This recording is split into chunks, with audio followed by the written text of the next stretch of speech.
हरे कृष्ण। तो आज हम श्रीमद् भागवतम के चौथे स्कंद के 8वें अध्याय के 34वें श्लोक को पढ़ रहे हैं और उसको समझने की कोशिश की। तो श्री नारद मुनि ध्रुव महाराज को एक बहुत ही महत्वपूर्ण ज्ञान दे रहे हैं। ये ज्ञान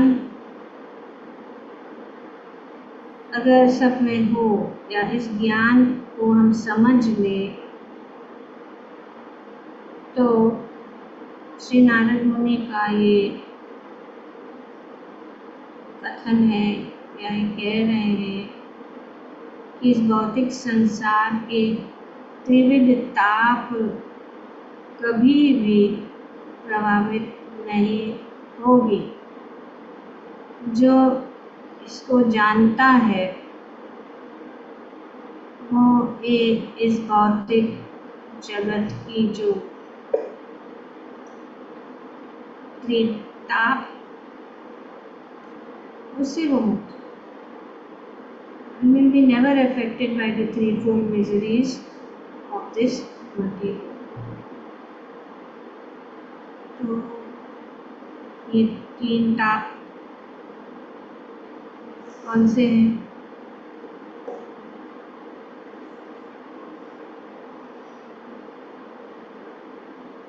माता जी, आदि दैविक, आदि भौतिक और आध्यात्मिक। ये तीन प्रकार के।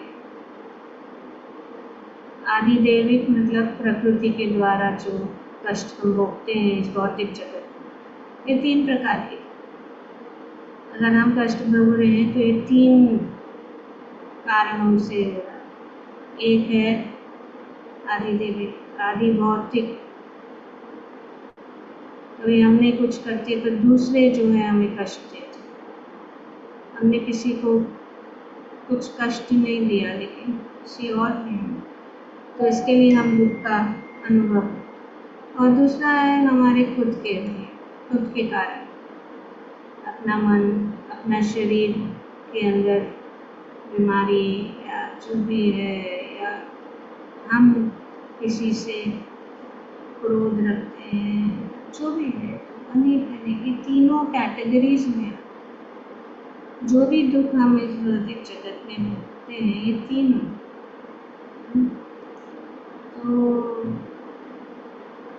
इस प्रकार से अगर इन तीनों तापों का प्रभाव, उस प्रभाव से अगर हम बचना चाहते हैं तो मनुष्य को इस प्रकार व्यवहार करना चाहिए जो यहाँ पे नारद मुनि आदेश दे।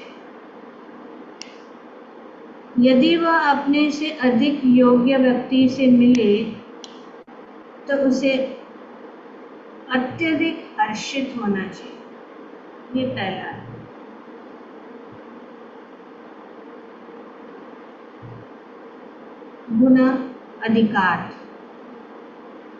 गुणाधिकार, अधिक योग्य पुरुष से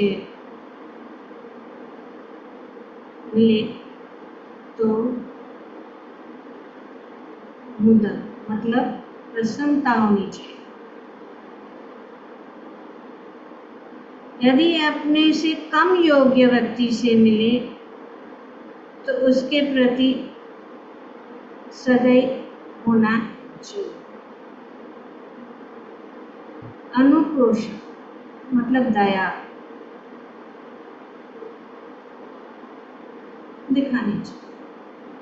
और यदि अपने समान योग्य वाले से मिले तो उससे मित्रता करनी चाहिए। तो ये तीन बातें यहाँ पे बताई कि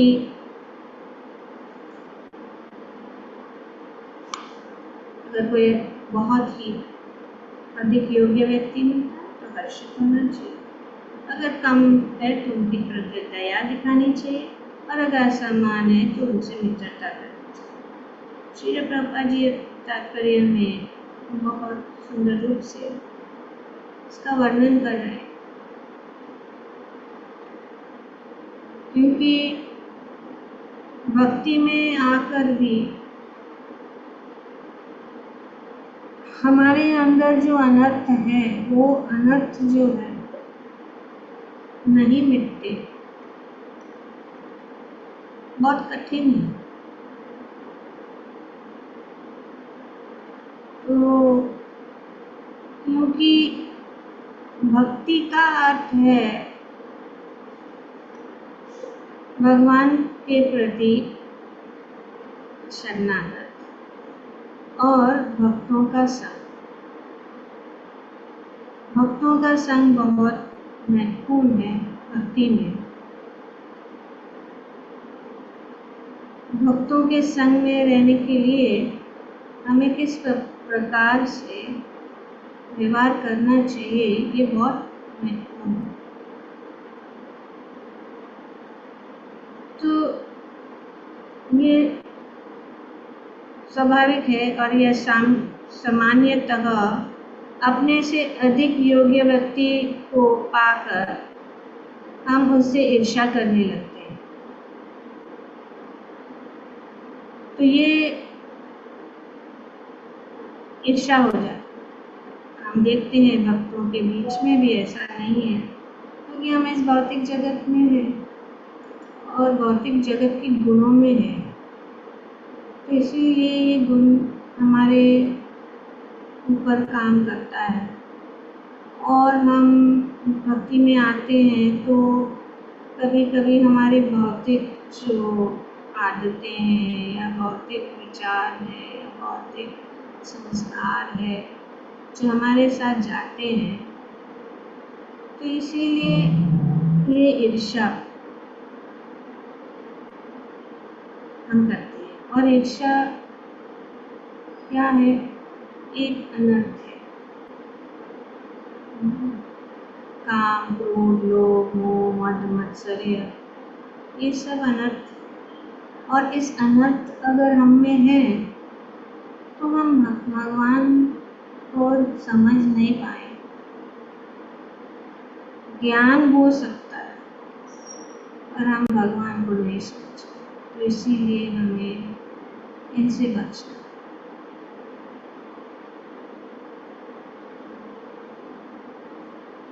तो ईर्ष्या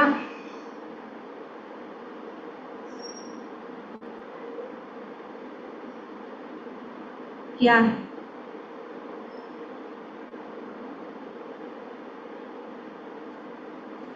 तो ईर्ष्या और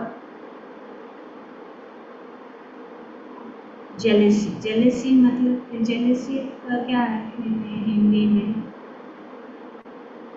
जलना।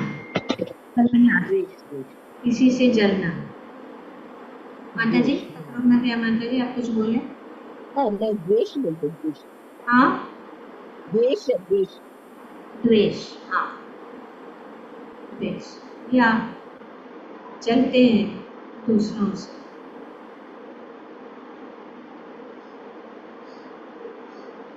तो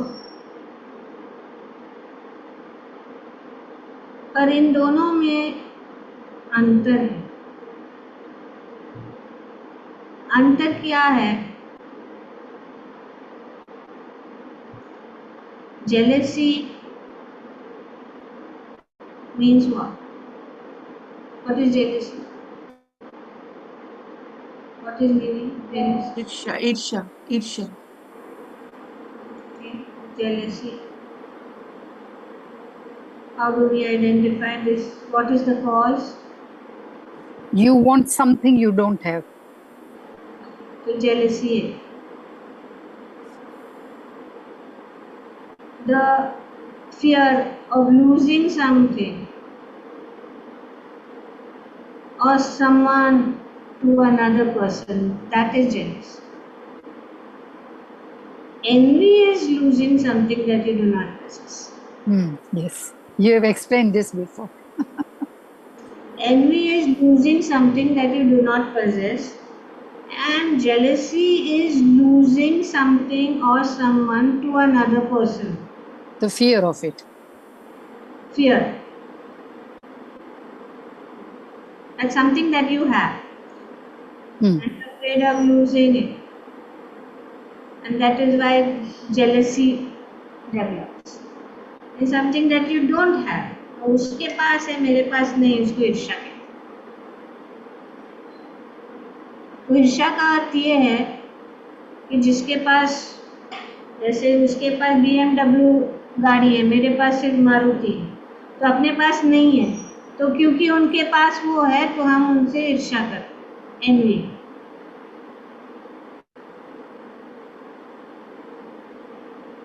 जैसे कि neighbours envy, owners pride. Yes माता। That's what I was about to say. That last time you quoted Onida's advertisement, neighbors envy, owner's pride. तो इस प्रकार से तो ये ईर्ष्या अनेक अनेक रूप में होती है। One is refusing to celebrate another person's success. ईर्ष्या, किसी की प्रगति को देख के हम आनंदित नहीं होते और हम सब कोई सब लोग जो हमारे बीच में है वो लोग प्रगति कर रहे हैं और हम नहीं प्रगति कर रहे, इसलिए ईर्ष्या हो जाए। जब किसी को कोई कष्ट हो जाए, कोई फेल हो जाए, कोई लॉस कुछ खो देते, तब हमको खुशी होती है, उसको कहते हैं ईर्ष्या। दूसरों जब खोते हैं, हम देखते हैं कि अच्छा उसने इतनी प्रगति की है, देखो वो गिरेगा। इस प्रकार से ईर्ष्या है।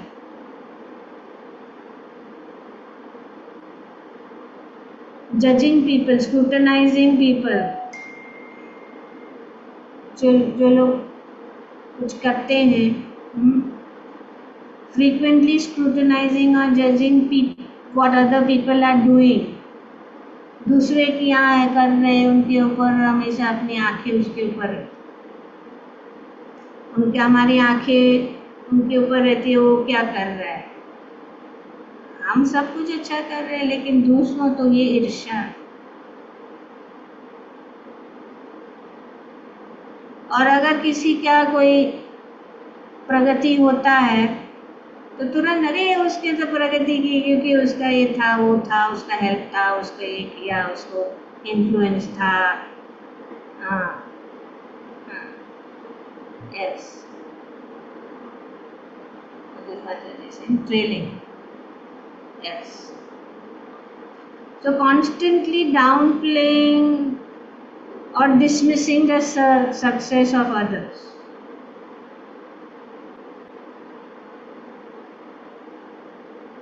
दूसरा है कि जब कोई किसी का अच्छा बोलता है तो हमें अच्छा नहीं लगता।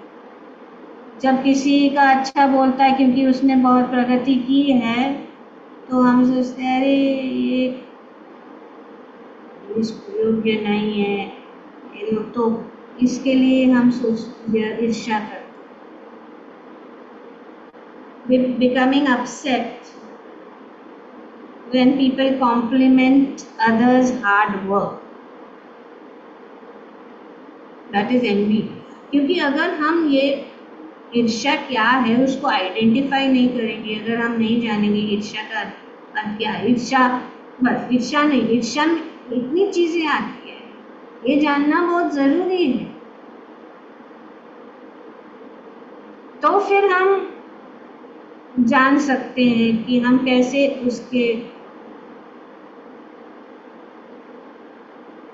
उसको पार हो। जो कोई अच्छा कर रहा है, उसकी प्रगति है, उसकी बुराई करना, वो जब प्रगति कर रहा है तो हम सोचते कि नहीं, अभी वो तो थोड़े दिन के लिए है, अभी वो देखो क्या होता है, ये सब।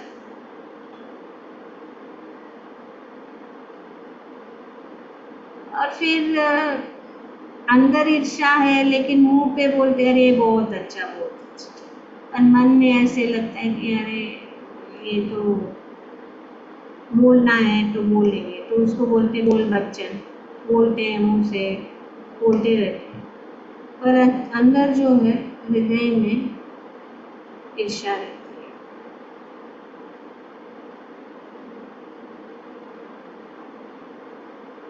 दूसरा है कि दूसरे जब ईर्ष्या किसी से करते तो उनके विषय में अफवाह फैलाना या गलत इंफॉर्मेशन देना, स्प्रेडिंग रूमर्स और फॉल्स इंफॉर्मेशन अबाउट अदर्स। और ये पूरे सामान्य रूप से सामान्य जगत में भी और कभी कभी हम भक्तों में भी, क्योंकि हम देखते हैं कि भक्ति में कुछ लोग जो आगे प्रगति करते हैं उसको क्या आता है, उसको सुनने से हमको क्या मिलने वाला है। तो इस प्रकार से हम ज़्यादा जानते हैं, ये ईर्ष्या।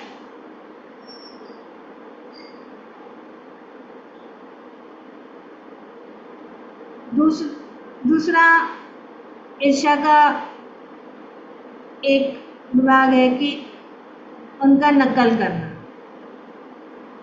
जो वो करते हैं, जो वो बोलते हैं, जो वो पहनते हैं, वो सब हम उनके साथ कॉम्पीट करना कि वो इतना कर रहे तो हम भी इतना ही करेंगे, या उनका जैसे करना, उनके जैसे व्यवहार करना, या उनके जैसे उनके पास जो भी है वो भी हम चाहते कि हम में भी वो प्राप्त हो। तो इस प्रकार से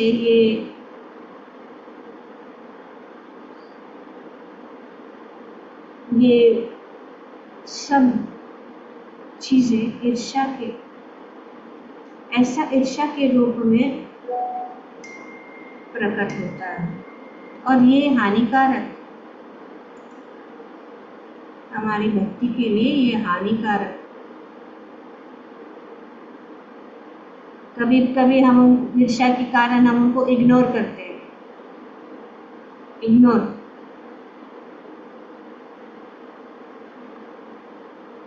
ignoring is rude behavior, very rude,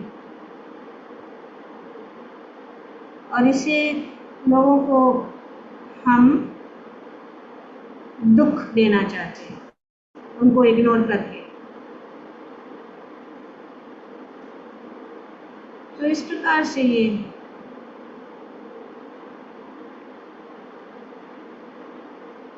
तो भागवतम जो है, भागवतम क्या करता है, लोगों को नजदीक,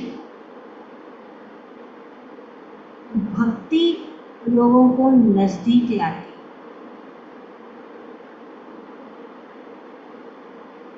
और हम अपने भक्तों के साथ हमारा संबंध या भक्तों के साथ हमारा रिश्ता जो है हम भागवतम के मार्गदर्शन से कर सकते। भक्ति में ऐसा नहीं है कि हम रिश्तों को तोड़ें, रिश्तों का तोड़ना नहीं है। जैसे कि हम कहते हैं कि नहीं, हमें भक्ति में आके वैराग्य उत्पन्न करना है, लेकिन ये रिश्ते तोड़ने की बात नहीं है, जोड़ने की बात है।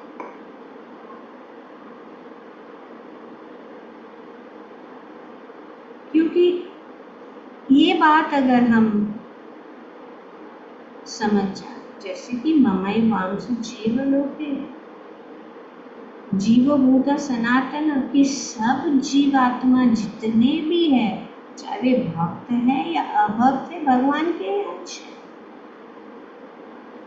ये दृष्टि अगर समदर्श, सब में भगवान को देखना और सब में भगवान के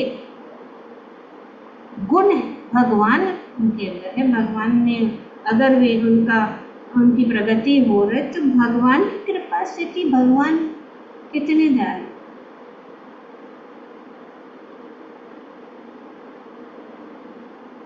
So spiritual life is not meant to give up relationship, but expanding the scope of one's relationship by identifying every member of the Lord's spiritual family.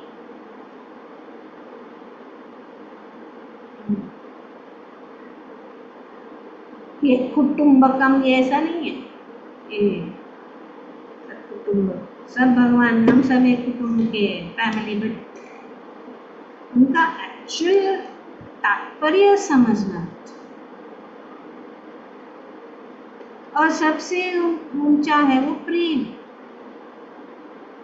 प्रेम अगर हम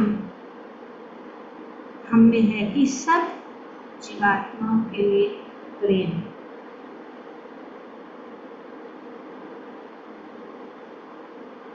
to love and be loved in the natural characteristics of every living। हर व्यक्ति जो है चाहता है कि उनसे प्रेम मिले और दूसरों को प्रेम दे। ये सब कुछ है, प्रेम इस सबसे मिसिंग थिंग है आज। और इसीलिए भगवान, हम चैतन्य चरितामृत पढ़ रहे हैं, भगवान क्यों इतना ये प्रेम के ऊपर कि हमें प्रेम करना। प्रेम कैसे करना है भगवान के साथ? क्योंकि अगर हम भगवान को प्रेम करेंगे तो सब जो है सभी भगवान के भक्त।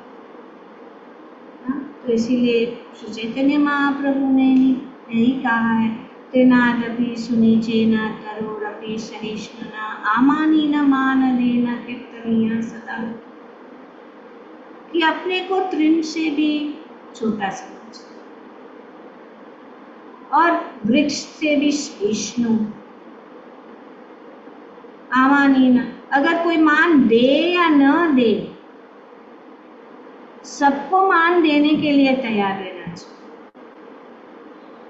कोई भी हमसे ऊंचा हो, छोटा हो, बराबर हो। तो ये श्री चैतन्य महाप्रभु का, श्री चैतन्य महाप्रभु ने सिर्फ 8 श्लोक दिए हैं। उन्होंने कुछ ग्रंथ नहीं लिखे, उन्होंने सिर्फ ये 8 श्लोक उन्होंने शिक्षा के रूप में बताया। उसमें सब कुछ प्रणादपि सुनिचेना तरोरपि सहिष्णुना आमानीन मानदेन कीर्तनीय सदा। जो इस प्रकार से भावना रखता है वो हमेशा हरि का नाम ले सकता है। हरि का नाम लेना मतलब तीनों तापों से मुक्त हो। तो इसीलिए हम सब अंश हैं। और भगवान जब लीला करते हैं हम देखते हैं। भगवान आत्मा राम है, पर वे आनंद की खोज, वे आनंद, वे जो है अपने भक्तों के साथ में आनंद, वे भी चाहते हैं आनंद। हम चाहते हैं, हम आनंद को चाहते हैं कि नहीं? हम सब आनंद को चाहते हैं। पूरी दुनिया घूम रही आनंद और प्रेम को के पीछे कि कहाँ मुझे प्रेम मिले, कहाँ मुझे आनंद मिले, कहाँ मुझे सम्मान मिले, कहाँ मुझे। तो इस प्रकार से पूरा दुनिया जो है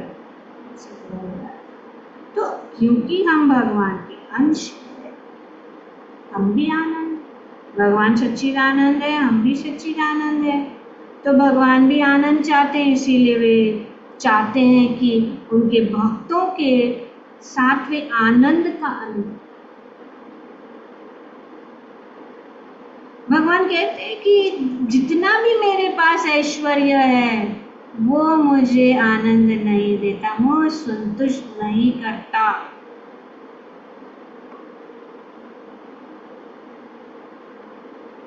तो इसीलिए वे अपने भक्तों का के साथ संबंध जोड़ना चाहते हैं। वे भक्तों का संबंध, चाहे वो वात्सल्य हो, चाहे वो साख्य हो, चाहे वो दास्य हो, या चाहे वो माधुर्य हो, वे भगवान संबंध। और जब भगवान के साथ हम संबंध जोड़ देते हैं तो भगवान प्रसन्न हो जाए। तो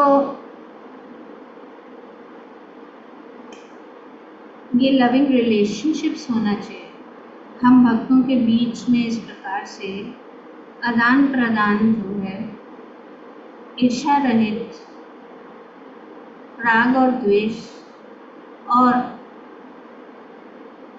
प्रेम से हमें ये व्यवहार रखना चाहिए। तो और ये कि और अलग अलग लोग मिलते हैं, नो डाउट, अलग लोगों के साथ हमारा जो है संबंध अलग रहना चाहिए। तो ये बात जो है भक्ति उपदेश अमृत में श्री रूप गोस्वामी देते हैं। तो अगर आप ये स्क्रीन शेयर मिल जाएगा तो मैं थोड़ा से आपको मिला ही है माता जी।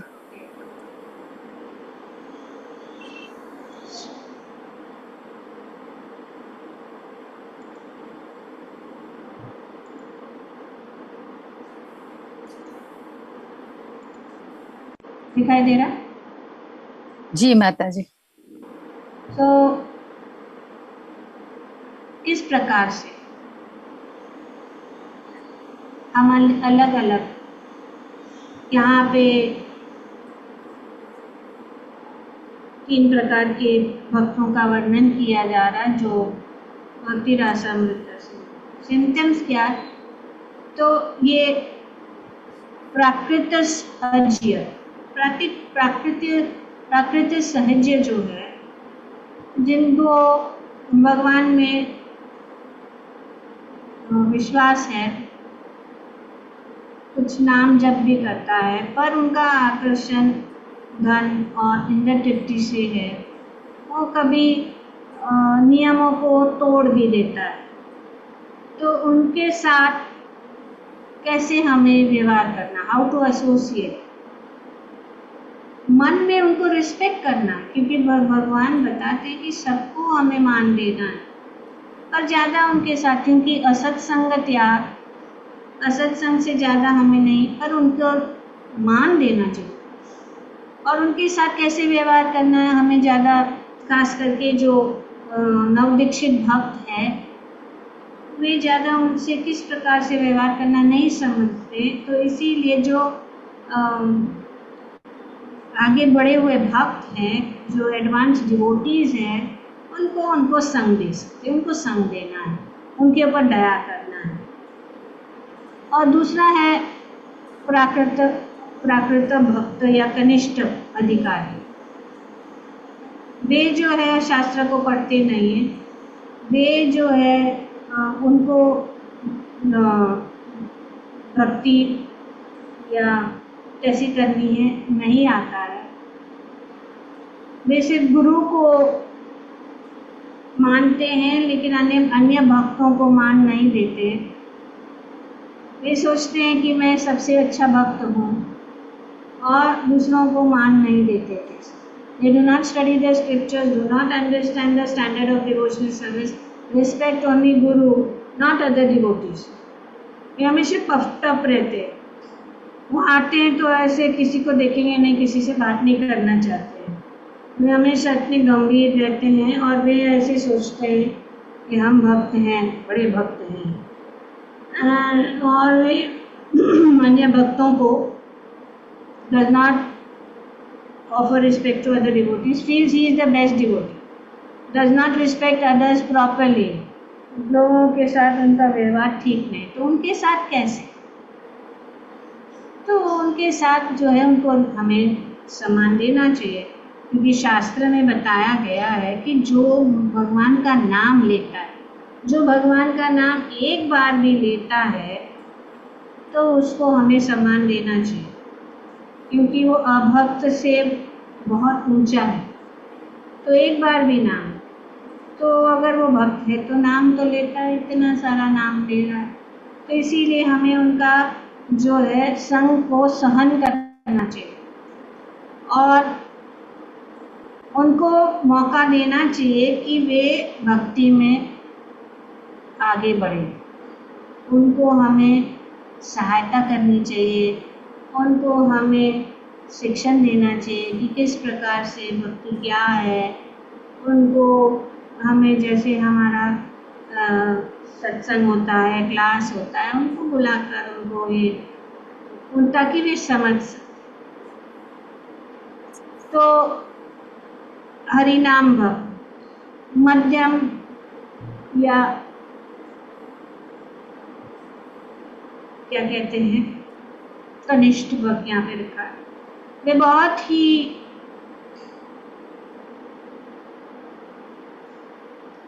कनिष्ठ भक्त नहीं है, ये उत्तम अधिकारी है। वे बहुत ही सिंसियर है, वे दीक्षित है, वे सभी जो गुरु के आदेशों का पालन करने में लगे हुए हैं, उनको हमें कैसा सम्मान देना चाहिए? मन से, शरीर से और वाचा से, और उनके पद चिन्हों के अनुसार चलने की हमें कोशिश करनी चाहिए। तो very sincere is actually initiated by the bona fide spiritual master and seriously engaged in carrying out the orders of the Guru, should be offered respect with mind, body and words. Follow his example, he is progressing.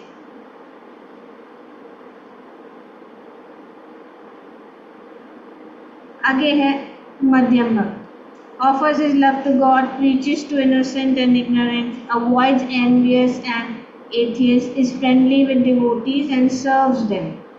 तो ऐसे भक्त का हमें सेवा करना चाहिए, and उनसे हमें जो है भक्ति सीखनी चाहिए।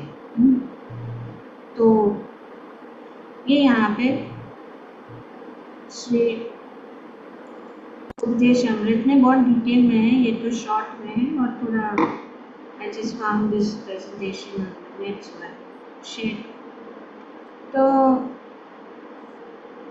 इसीलिए यहाँ पे प्रभुपाद जी हमें नारद मुनि ने कहा कि सामान्यता अपने से अधिक योग्य व्यक्ति को पाकर हमें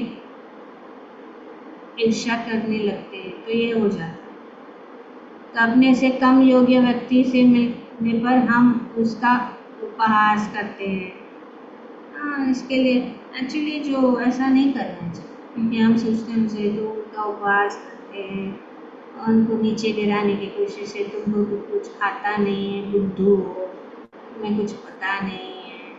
तो उनको एनकरेज करना चाहिए, उनको सहायता देनी चाहिए कि वो ऊपर उठे, उनको ऊपर उठाने के लिए हमें हमेशा प्रेरणा। और अपने समान व्यक्ति को पाकर हम अपने कार्यों के प्रति गर्वित हो उठते हैं। तो हमारे समान मिलते हैं तो तुरंत हम अपनी जो प्रगति का विषय में बोलने लगते हैं। तो हम ये करते हैं, हम इतना माला करते, 25 माला करते, कभी इतना सारा करते हैं, हम सब शास्त्र को पढ़ते हैं, हम इतना।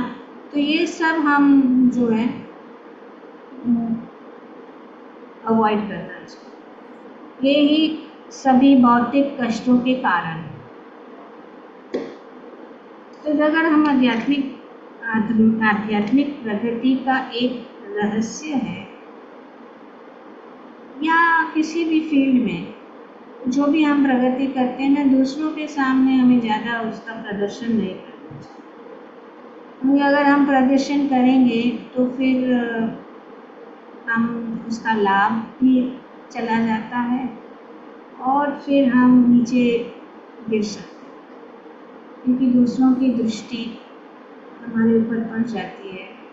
तो उससे जो है हम नीचे गिर सकते हैं। इसके लिए अपना बड़प्पन दूसरों के, खास करके भक्ति में हमें ध्यान रखना है कि हमें अपने आप, जैसे हम देखते हैं सनातन गोस्वामी, रूप गोस्वामी इतने पढ़े लिखे थे, इतने धनवान थे, इतने पॉलिटिशियंस थे, उनको पॉलिटिक्स का सब कुछ, उनको इतने सारे शास्त्रीय भाषाएं आती थी, वे इतने पढ़े लिखे थे कि वे नवाब हुसैन शाह के इसमें बड़े मंत्री थे।